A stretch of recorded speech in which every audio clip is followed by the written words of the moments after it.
Hi, welcome back to Jenny's Brain Space. I'm gonna go with this as a Hodgepodge video because I've been drawing like my mom referred to me as a mad woman. I've been drawing like a mad woman. So this is just gonna be like a arrangement of pictures I've been drawing and been trying to work on for the since the last time I posted a drawing video, which was I do not know how many months ago, but I think it was a lot. If any of you saw some of my older videos, I had a animatronic OC named Jessie Jester. And while I did like her, there were also some things I didn't like about. Like how just like the idea of her was kind of like the colors that some people usually use drawing a Jester. Also, she looks way too much like Pomni from the Amazing Digital Circus. I felt like, yeah, you need a style change. So I went with this completely different but still similar idea of Jessie. May change the name. Not sure how fond I am to the name. Let's just zoom in. This version of Jessie has the same idea and attributes, I think, of the former design, being a Jack-in-the-Box / Jester animatronic in the box. The style's the same, but the thing that are different is the hat and the face. Face is much different, and the idea of it is different. Because before, originally, Jessie was a kind of like hide-and-seek game animatronic.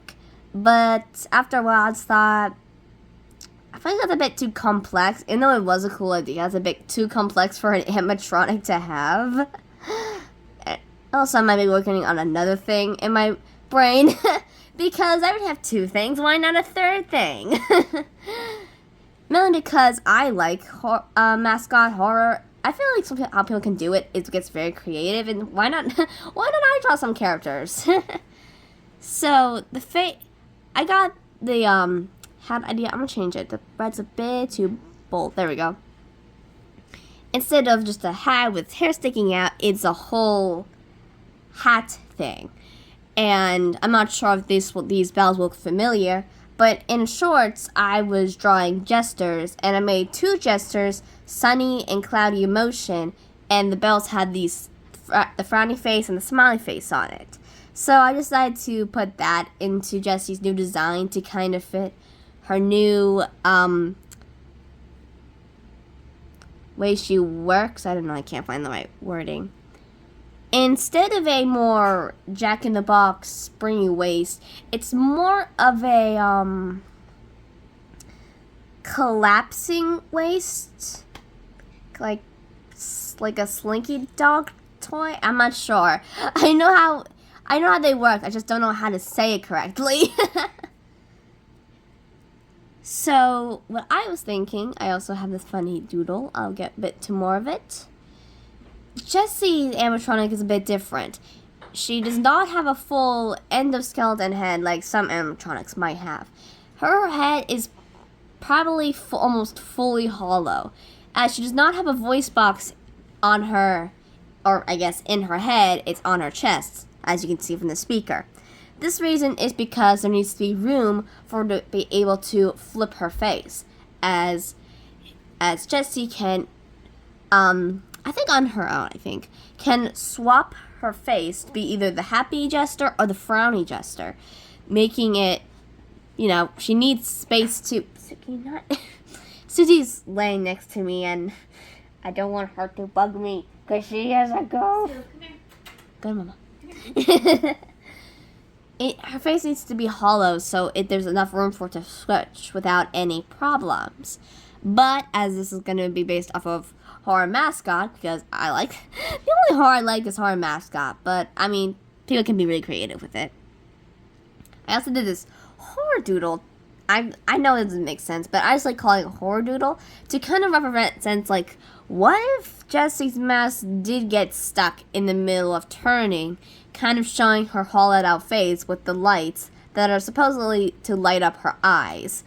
I'm actually really proud of this doodle, and also because it looks so spooky. Let's see. We got the eyes shining. We have the mask stuck in two, half frown and half happy. And her very long expanding limbs, right, cat? Because I just like that idea, are going out of control and curling all over the place in ways that probably should not be happening. Before I continue showing more drawings, I hope to try to make more horror mascot characters because they're fun to draw, and also I'm also proud of this because this is actually my first time drawing something more horror based, and I think it's pretty spooky in its own little way. So let's go on to the next drawing and more context for why I drew that.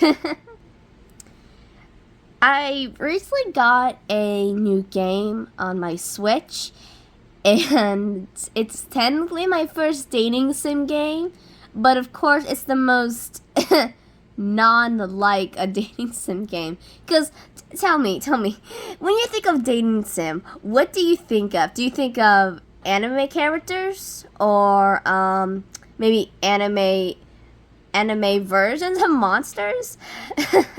Well, the dating sim that I picked, and also it was like really good, it was a really good sale, was Kaiju, the Kaiju dating simulator. And I love this game. It's really cute. I love all the characters. I've dated almost all of them, and I thought, you know, why don't I just try to draw the characters that I've dated into my style? The first one I did was Tephra, a volcano kaiju. Oh, wait, I did not. I thought it would be easier than I remember. I can't zoom in. I'd have to hold it then. I added some things that happened during the dating thing, such as she likes piercings and tattoos. I based her tattoos off of like Hawaiian culture since I'm pretty sure that's what she originates from. I gave the volcano a bit more of a lava spewing. And I tried to give her muscles on her arms. It's hard to draw muscles in my style because I don't know. I feel like she would be she'd be a bit buff. I mean, she's a tough volcano lady. I also gave put rocks on her chest, not to like do anything, like just because I thought it would look cool, and it does. She looked really cool. Okay, if I slide this way. This was it the third or the second? I think this is the second or the third one I dated. Megaricus, a mushroom alien kaiju. I just love that little style. They're so adorable.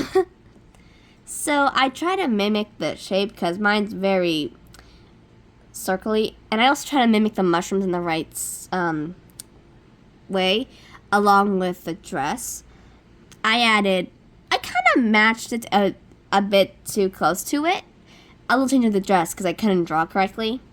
But what I did add was little mushrooms on their shoulders because for me, I feel like mushrooms would be growing in more places than the head and I guess the dress or something.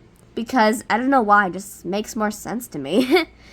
I love them. I love how cute I drew them.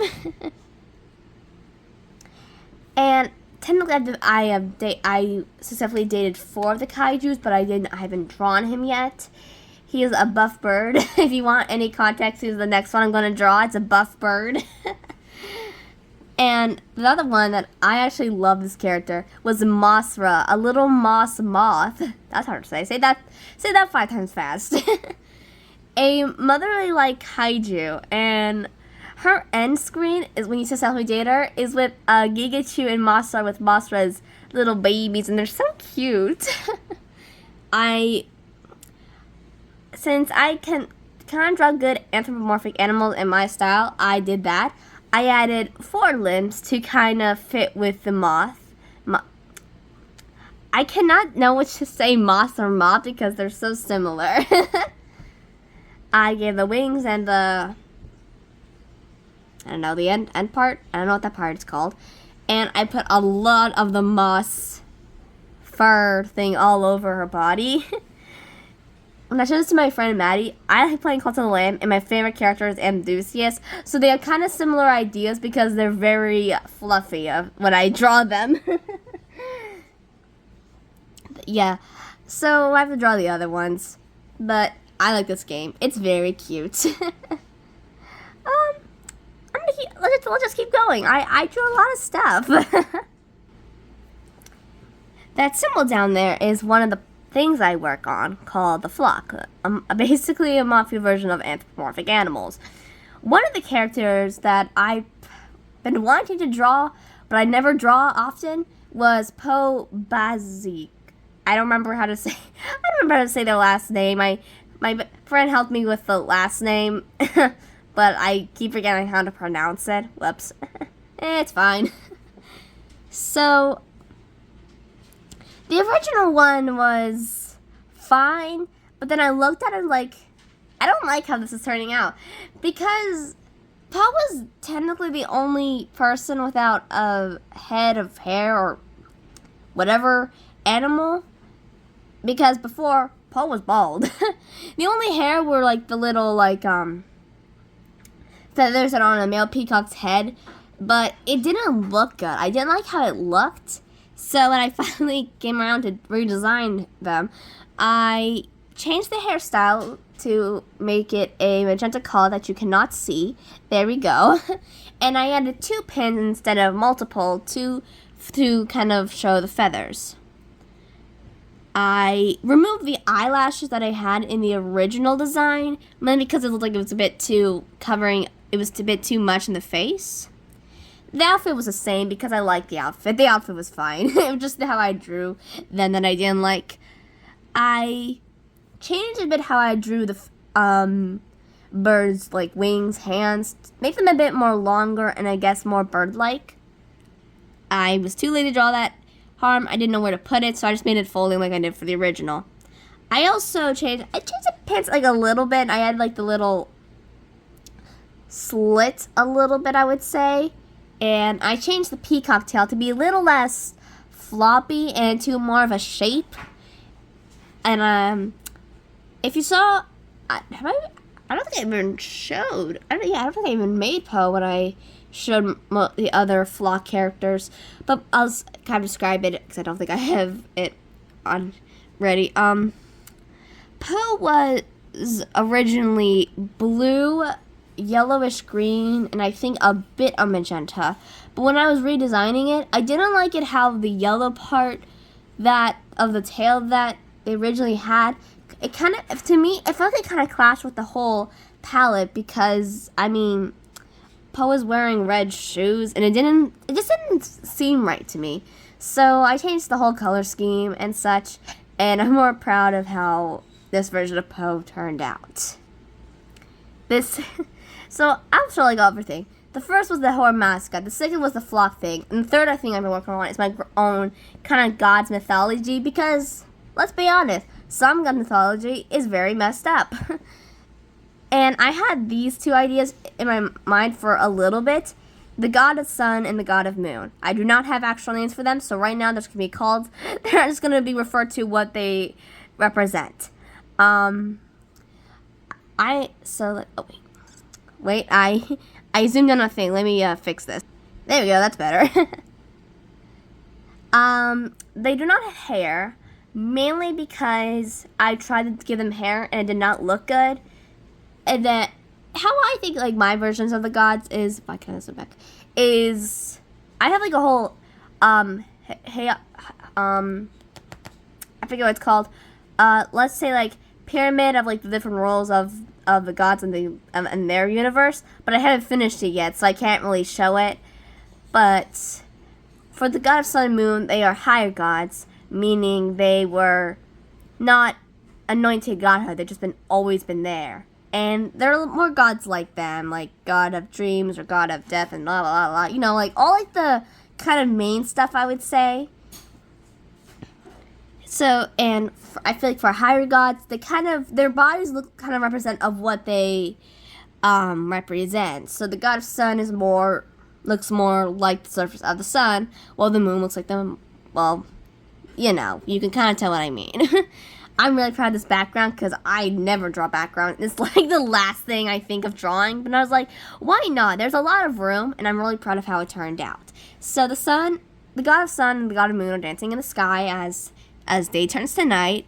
And they're married because I say so. Also because I'm a sucker for like sun and moon relationships, and this is literally literal. I really like their designs. Along with the thing that all of the gods are going to have, a little symbol on their forehead to kind of represent, another thing to represent what they are. Because why not? Okay, on to the other two gods. There's so much red and yellow going on, it's actually hard for the phone to focus. I have a lower god, which are people, or sometimes even animals, appointed godhood. So this is the god of riches and greed. And as you can tell, it makes sense because I made them into a fox. So they have a little symbol of a kitsune because I cannot really think.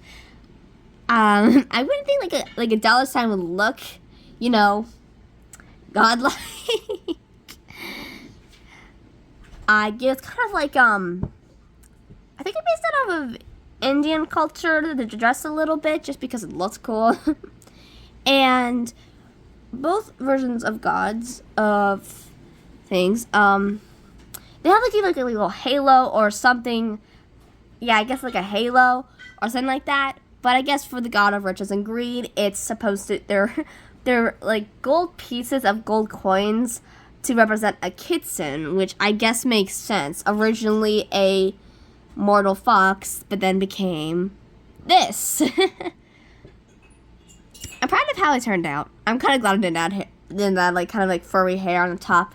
It wouldn't look good. They have gold eyes, kind of like a bejeweled chest fur. There's so much red going on, it cannot focus. It's hilarious. I gave them different accessories, and I'm gonna give them little little feet. I feel like their one would look something like this, kind of a mixture between a forest but also a treasure room, because riches and greed. I'm proud of how they turned out. I like them. Okay, on to the third god I've created so far. This one was the most recent, the god of dreams. I will not lie, the only thing I had in mind was clouds and poof and a robe. I had no idea what else this was supposed to look like, but I'm pretty proud of how the god of dreams turned out. They have a sleepy face. Their halo is a dream catcher because it makes the most sense. Even their symbol of the dream catcher itself, and they have feathers all over the face, I think to represent the feathers on a dream catcher, also because it looks cool. The reason you don't see their hands is because I was so far into it, but I didn't draw the arms right away, and then when I did, there was too much going on to even like put the hands anywhere, so they're just behind the back. I hope you enjoyed all this hodgepodge of art that I've drawn over the last few weeks, I guess. I don't know how long it has been since I did a drawing video. I hope you enjoyed this video, and I'll see you soon.